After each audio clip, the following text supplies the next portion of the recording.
Christophe Bordet. Les vraies voix sur Sud Radio avec Véronique Langlais, Philippe Bilger, le docteur Dorido, Philippe Rossi et ce débat. Mila à la télé hier soir, la jeune fille menacée de mort et de viol sur les réseaux sociaux qui a vivement critiqué l'islam. Elle s'excuse, regrette pas grand-chose en réalité. Elle a même écrit une chanson sur le droit au blasphème. Alors question, soutenez-vous toujours Mila, qui désormais est sous protection policière? Oui, l'information est tombée il y a quelques minutes maintenant. Mila et sa famille sont désormais sous protection policière. C'est dire où on en est. On vous attend bien sûr au 0826 300 300 et sur les réseaux sociaux. Philippe Rossi. Et sur le compte Twitter de Sud Radio, je vous le disais tout à l'heure, c'est un grand oui à 96%. Un petit peu moins sur le compte Facebook, c'est toujours oui, mais à 77%. Sud Radio, les vraies voix. Le débat est ouvert. Céline Pina, fondatrice du mouvement Vive la République, Vivre la République, est avec nous au téléphone. Bonsoir Céline. Bonsoir. Merci d'être avec nous. Thomas Forêt, fondateur du réseau social Waller. Waller, c'est quoi? Bonsoir. Waller, c'est un réseau social français qui est bâti autour de l'idée de la protection des données, de la protection des gens. Voilà, c'est un réseau social qui protège. Ah ben là, il y en aurait eu besoin, parce que voilà, c'est pour ça que je suis là ce soir. On va en parler dans un instant. Mila était donc dans l'émission Quotidien. C'était hier soir. Première apparition publique après la polémique sur ses propos sur l'islam, après avoir été, il faut le rappeler quand même, agressée, menacée de viol et même de mort sur les réseaux sociaux. Qu'avait-elle à dire? On l'écoute. Je regrette absolument pas mes propos. J'ai pas à me cacher pour cette raison, j'ai pas à m'arrêter de vivre pour ça. Il y a deux choses que je regrette dans cette histoire. C'est de l'avoir dit d'abord sur les réseaux sociaux parce que j'avais pas mesuré l'ampleur que ça pourrait prendre, et c'est de l'avoir dit d'une manière aussi vulgaire parce que j'aurais pu argumenter, j'aurais pu... Et vous regrettez la vulgarité? Je regrette la vulgarité, c'est ça. Je tiens quand même à dire que quelque part, je m'excuse un petit peu pour les personnes que j'ai pu blesser qui pratiquent leur religion en paix. J'ai jamais voulu viser des êtres humains. J'ai voulu simplement blasphémer, j'ai voulu parler d'une religion, dire ce que j'en pensais. Voilà. Philippe Bilger, faute avouée à moitié pardonnée? Non, alors Christophe, d'une part, je trouve scandaleux qu'on n'ait pas encore pu mettre Mila dans un établissement. C'est oui, très mais clair. par rapport à ce qu'elle a dit, avant d'aller plus loin, par rapport à ce qu'elle vient de dire, elle dit, bon, j'ai pas à m'excuser parce que le blasphème est autorisé en France, etc. En même temps, bon, si j'ai un regret, c'est sur la manière dont j'ai pu dire les choses ou blesser des gens, par exemple. C'est pour ça que je vous pose la question. Faut avouer à moitié pardonner ou pas? Il y a deux idées dans ce qu'elle a dit, Christophe. Et une phrase que je trouve grotesque lorsqu'elle dit « j'ai voulu blasphémer ». J'ai voulu ce qui est grotesque. Deuxième phrase, elle reconnaît... Ah ben elle peut le faire, c'est pas interdit. Non, mais je trouve ridicule de s'assigner pour ambition de blasphémer. On peut blasphémer, mais on peut le faire de 1000 manières. Deuxième élément, et là je la rejoins, on l'a discuté depuis plusieurs jours, la vulgarité, pour ne pas dire plus de ses propos. Donc ces deux choses-là, c'est positif. Alors je le disais, Philippe Bilger, Mila et ses parents sont désormais sous protection policière. C'est Castaner, le ministre de l'Intérieur, qui l'a annoncé il y a quelques minutes maintenant. C'était nécessaire à votre avis? Ah ben oui, apparemment elle est menacée vraiment sérieusement et de mort. Il ne faut pas prendre ça forcément de manière symbolique. On connaît l'ire et parfois le désir délirant de certaines personnes au nom de la religion, mais...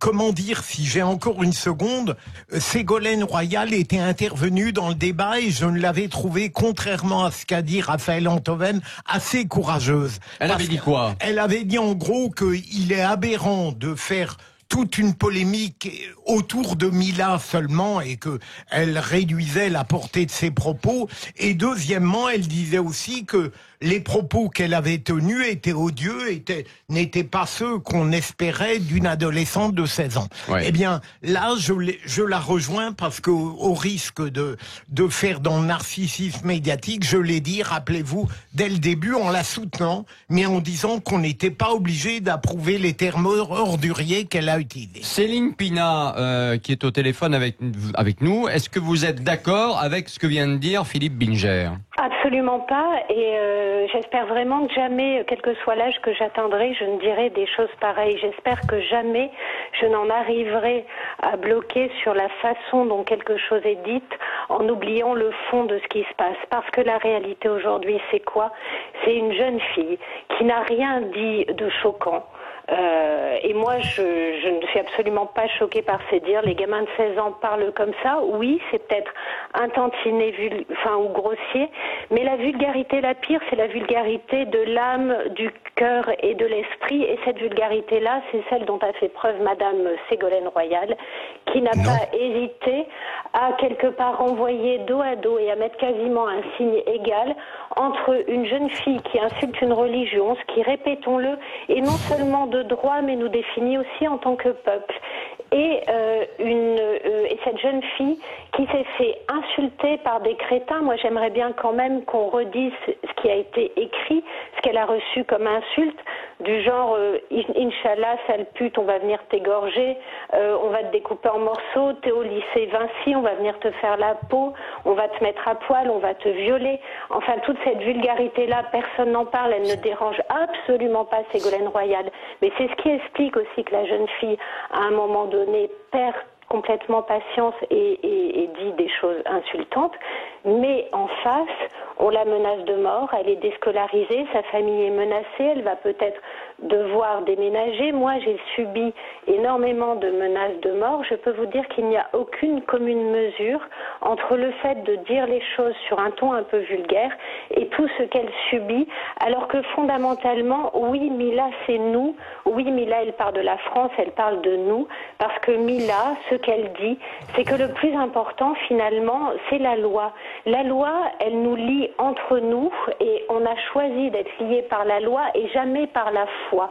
On a choisi de dire notre loi est au-dessus de toutes les religions et notre loi, elle met en avant la liberté d'expression.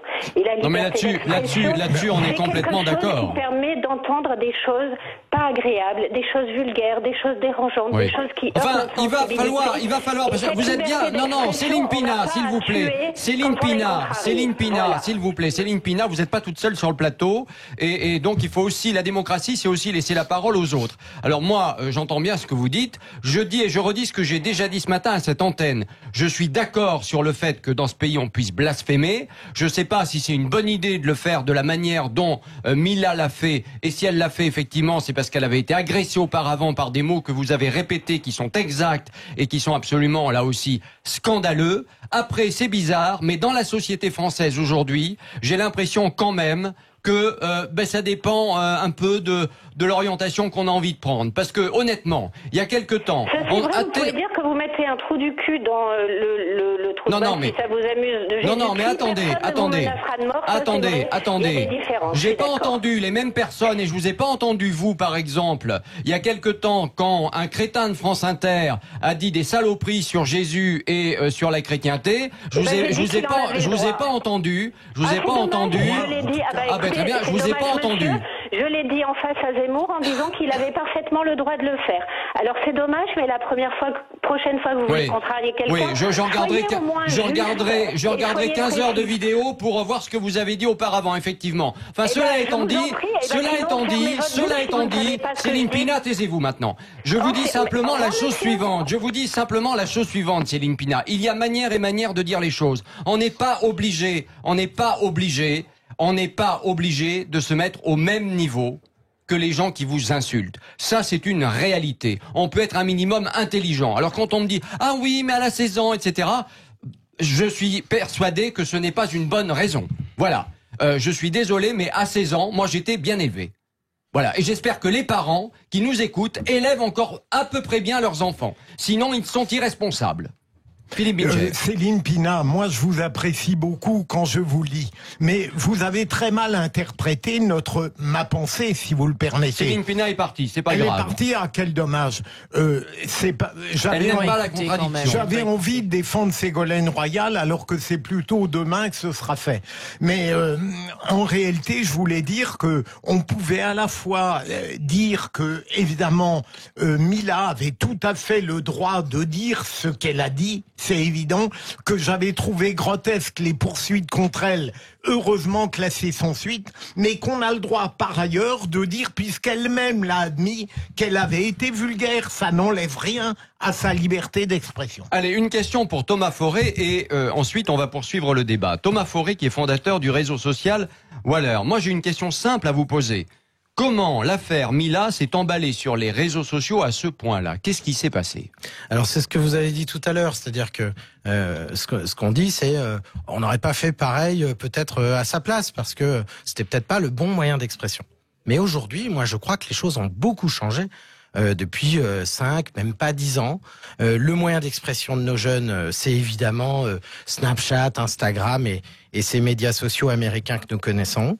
Ce qui s'est passé, c'est très simple. C'est que ces plateformes, elles sont faites à la base pour vendre de la publicité. Ça veut dire quoi? Ça veut dire que l'ensemble de l'économie de ces plateformes, eh bien, c'est vous faire rester sur ces plateformes, c'est vous rendre addict au fait de consulter compulsivement votre smartphone sans cesse. Pourquoi? Pour voir de la pub. Et ça, c'est les algorithmes de ces plateformes qui ont été écrits pour cela, qui évidemment provoquent ce genre de problème. Pourquoi? Parce que quand un contenu est partagé, repartagé, de plus en plus partagé, il suffit que ça démarre un tout petit peu et c'est le contenu qui va dans ces applications auprès de milliers, de millions de personnes être mis en avant. Quoi. Voilà. Quelque part. Et ça, c'est l'effet buzz. L'effet buzz qui a été programmé. C'est ça qu'il faut que nous comprenions. C'est pas le hasard. C'est pas tout d'un coup il se passe un phénomène de société. Non, mais ça veut dire que Mila, lorsqu'elle est dans sa chambre, lorsqu'elle fait cette vidéo, elle ne s'aperçoit pas de ce qu'elle est en train de faire. Non, elle n'a pas conscience parce qu'elle envoie des snaps à ses copines ou à ses copains depuis 3 ans, 4 ans, et puis que ça tourne entre 50, 100 personnes. Et là, tout d'un coup, c'est un effet d'emballement. Allez, on va poursuivre le débat dans un instant dans Les Vraies Voix.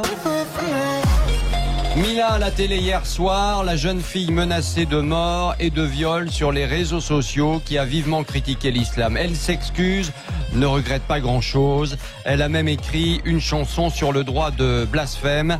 Alors question, soutenez-vous toujours Mila qui désormais est sous protection policière? 0826 300 300 et les réseaux sociaux, Philippe Rossi. Et les réseaux sociaux, c'est toujours 96% de nos auditeurs qui soutiennent Mila, 77% sur Facebook. Et puis Tony qui nous dit: on peut très bien ne pas soutenir ou tolérer les énormités que Mila a racontées et à la fois ne pas tolérer les menaces de mort qu'elle a reçues. Oui, je soutiens Mila. Ben, on est tous d'accord avec ce qu'il dit, en l'occurrence. Donc voilà. Allez, on se retrouve dans un instant dans Les Vraies Voix sur Sud Radio. Les Vraies Voix sur Sud Radio, ça continue bien sûr avec notre débat. Mila à la télé hier soir, la jeune fille menacée de mort et de viol sur les réseaux sociaux qui a vivement critiqué l'islam dans une vidéo. Elle s'excuse, mais en réalité ne regrette pas grand-chose. Elle a même écrit une chanson sur le droit au blasphème. Alors question, soutenez-vous toujours Mila qui désormais, et ça c'est l'information de l'après-midi, eh bien est placée sous protection policière avec ses parents. 0826 300 300 on vous attend. Et puis les réseaux sociaux, Philippe Rossi. Et les réseaux sociaux, beaucoup de commentaires, total soutien à Mila. Voilà ce qui revient énormément sur le compte Twitter où 95% de nos auditeurs répondent oui à la question et soutiennent donc Mila. Dans un instant, on va entendre Dominique qui nous appelle de Châtenay-Malabry. Mais avant, eh bien, je vous rappelle que notre invité c'est Thomas Forêt, fondateur du réseau social Waller. Céline Pina est avec nous, mais elle n'aime pas la contradiction et a préféré raccrocher. Ça s'appelle la démocratie selon Céline Pina. C'est pas très grave. Mila a écrit une chanson sur le blasphème, justement. On écoute extrait. J'avais des ailes qui m'ont été arrachées, je veux quand même m'envoler. Je hurle à l'intérieur de cette voix qu'on essaie de tout se cacher. Je sais que l'avenir ne me ramènera pas. Faut peut-être se font sauter par cette société comme dans une partouze. Mes rêves se font briser, y a des morceaux un peu partout. Ce soir je dors avec ma musique, je me perds dans le temps. Je sais bien que certains comprennent ce que je ressens. Je suis effrayé par vos millions d'yeux qui m'observent jours et nuits à travers. Et ainsi de suite. Ça n'est pas artisanal ce truc. Ce n'est pas artisanal et ça pose question. Parce que c'est vrai que cette chanson est assez produite quand même, on l'entend. La musique, c'est pas la guitare dans la chambre sur les genoux. Voilà, on sent que ça a été enregistré dans un studio, etc. Je rappelle que Mila, justement, veut chanter, veut faire de la musique et comme par hasard, elle profite de ce brouhaha pour faire une chanson et pour qu'elle soit diffusée dans l'émission Quotidien hier soir où elle était invitée. Pardon, je suis pas complotiste, mais j'ai quand même le droit de me poser des questions sur tout ça. Voilà. Alors je sais pas ce qu'en pense Dominique de Châtenay-Malabry qui est avec nous. Bonsoir Dominique. Oui, bonsoir madame. Bonsoir, c'est monsieur. Oui, voilà. Alors madame, il y a Véronique Langlais qui est là. Il y a bien une dame. Et alors, vive la viande. Est-ce que vous connaissez Véronique Langlais, Dominique? Non, à vrai dire, non. Eh bien, vous perdez quelque chose. Voilà, je vous le dis franchement. Il vaut mieux la voir que l'entendre. Oui. Invitez-moi. On Invitez-moi. va être Allô attaqué. Dominique, Attendez. allez. Ça, c'est misogyne. Laissez parler Oui. Dominique. Ah ouais. Laissez parler D'habitude. Dominique, s'il vous plaît. Invitez-moi et je vous dirai ce que j'en pense. Avec un grand chiche. plaisir. Dominique est à Châtenay-Malabry, c'est pas très loin des studios de Sud Radio. Voilà. Allez hop, Dominique, la semaine prochaine dans Les Vraies Voix avec nous, c'est ok? Chiche. Bah, volontiers. Ah bah ça marche, allez, on va Avec vous plaisir. inviter. Voilà. Très bien. Bon, Très quel est gentil. votre sentiment, vous? Non, mais je disais simplement, on écoutait la chanson là que Mila donc a fait soi-disant après ce qui lui est arrivé, qui est quand même une chanson très produite, enregistrée visiblement en studio. Voilà, on sent que c'est pas amateur. Il se trouve qu'elle veut faire une carrière dans la musique et dans le chant. Tout ça arrive au même moment. C'est vrai que ça pose un peu question, quand même, pas Oui. vous? Non. Bah, écoutez, j'avoue que là, vous me prenez au dépourvu parce Ah bon. que c'est un aspect que je connaissais pas du tout. Donc Ben voilà, vous le savez maintenant. Hein. Ouais, bah, je préfère. Voilà. Enfin, bon, écoutez, je le mets de côté parce Ouais. que franchement, je savais pas envisager que ça pouvait être un coup monté pour se faire de la pub. Évidemment, Oh, c'était- Oh, ça de peut. nos jours, vous savez, tout Bon. est possible. On verra bien, Bon, on verra écoutez, bien la je- suite. Je préfère m'arrêter au principe. Voilà, pour voilà, vous les dire faits, les simplement faits, les que faits. Oui. Je suis Mila et je pense même que comment peut-on ne pas être Mila? Franchement, je vois 4 niveaux dans cette affaire. Il y a une jeune fille de 16 ans dont les propos sont excessifs et même vulgaires, comme l'a dit M. Bilger. Mais ce faisant, elle ne commet aucune infraction pénale. Et puis, tout a été dit sur le droit au blasphème, le fait qu'il n'y a pas de oui mais. Hein, son avocat Richard Malka l'a dit très bien et à plusieurs reprises, donc il ne peut pas y avoir de liberté. Alors, ce qui m'interpelle réellement dans cette affaire, c'est ces 2 niveaux. C'est une affaire qui me paraît pour moi extrêmement grave, d'une extrême gravité. Je me demande si on n'est pas dans une affaire presque comme l'affaire Dreyfus. Je pèse mes mots, c'est-à-dire c'est vraiment une épreuve pour la République. Parce qu'il y a, d'une part, il y a des tartuffes et des hypocrites qui se dévoilent, c'est-à-dire qui n'ont pas le courage de la soutenir, parce qu'en la soutenant, on soutient des principes républicains. Et deuxièmement, il y a, est-ce que la République va être capable de la défendre contre l'atmosphère de terreur et contre les menaces dont elle est l'objet? Est-ce qu'elle va en être capable? C'est ça, Si je vous ai vraies bien questions. entendu, Dominique, Bilger est un peu un tartuffe. Ah non, pas pas du du tout. J'allais Ah dire non. que Je suis un peu provoque, Dominique Ah non, fait Je une suis un peu approche. provoque, Dominique. Dominique fait une approche que je trouve moi-même très nuancée. Il faut défendre Mila, mais Tout à fait. Dominique, on a le droit de dire, sauf à tomber dans une sorte d'inconditionnalité un peu obtuse, qu'elle-même, tout en devant être absolument défendue, n'aurait pas dû parler de cette manière. Elle l'admet elle-même. Bah, je défends pas Mila, je défends le principe. Hein. Je Oui, défends oui, bien sûr. Au-delà de Mila, je défends des principes. Mais je tiens à insister sur un point. Je pense que cette affaire est d'une extrême gravité. Parce qu'elle met vraiment en cause des principes de base. Est-ce que l'État va être capable de défendre Mila dans Ouais. sa vie quotidienne? Et c'est vrai, il faut faire très attention. Vous avez raison sur un point, Dominique, il faut faire très attention parce qu'on sait qu'au niveau international, y compris à l'ONU, les frères musulmans font pression pour que le blasphème soit reconnu et notamment en France. Voilà, il faut le dire. C'est une réalité. Et ça, il faut absolument lutter contre ça. Je suis bien d'accord avec vous sur ce point-là. Merci Dominique, en tout cas, d'avoir appelé de Châtenay-Malabry et on vous invite la semaine prochaine hein. dans Les Vraies Voix. Cathy de Nîmes est avec nous. Salut Cathy. Bonjour. Comment ça va Cathy? Très bien, merci. Bon, Je quel suis est un votre peu sentiment? agacée. Oh ben, je suis allez-y, très exprimez-vous, agacée par cette on est là affaire. pour ça. Donc, En fait, j'ai l'impression que le focus est mis essentiellement sur cette jeune fille. Alors certes, elle a 16 ans, certes, ses propos ont sans doute été au-delà de bien au-delà de ses pensées, je pense. Mais il faut quand même resituer les choses. Elle a fait cette vidéo après avoir été insultée pour sa situation et son orientation sexuelle. Et il me semble que il y a quand même toute une partie de l'affaire qui est complètement occultée. Et ces jeunes gens qui se sont permis de l'insulter par rapport à sa situation ne sont absolument pas incriminés. Ces messieurs ont le droit de l'insulter, de lui dire des choses abjectes. Et certes, sa réponse n'a pas été adaptée, mais il me semble quand même qu'on enlève une grosse partie de l'affaire. alors ça, vous avez complètement raison, Cathy. Et d'ailleurs, c'est une question que je voulais poser, et ça tombe bien, à Thomas Forêt. Est-ce qu'on va pouvoir retrouver les auteurs des menaces de mort contre Mila? Le problème, c'est le volume. C'est-à-dire, c'est évidemment, si une personne injurie aujourd'hui quelqu'un sur Internet, même sous couvert de pseudonyme, on peut retrouver ces personnes. Il y a des principes techniques qui permettent de localiser, grâce à ce qu'on appelle les adresses IP, les personnes qui peuvent commettre des infractions. C'est un peu le codage, quoi. Oui, mais ça faire suppose d'aller porter plainte. Et là, il s'agit de porter plainte contre des milliers de gens. c'est tout le sujet, je crois, de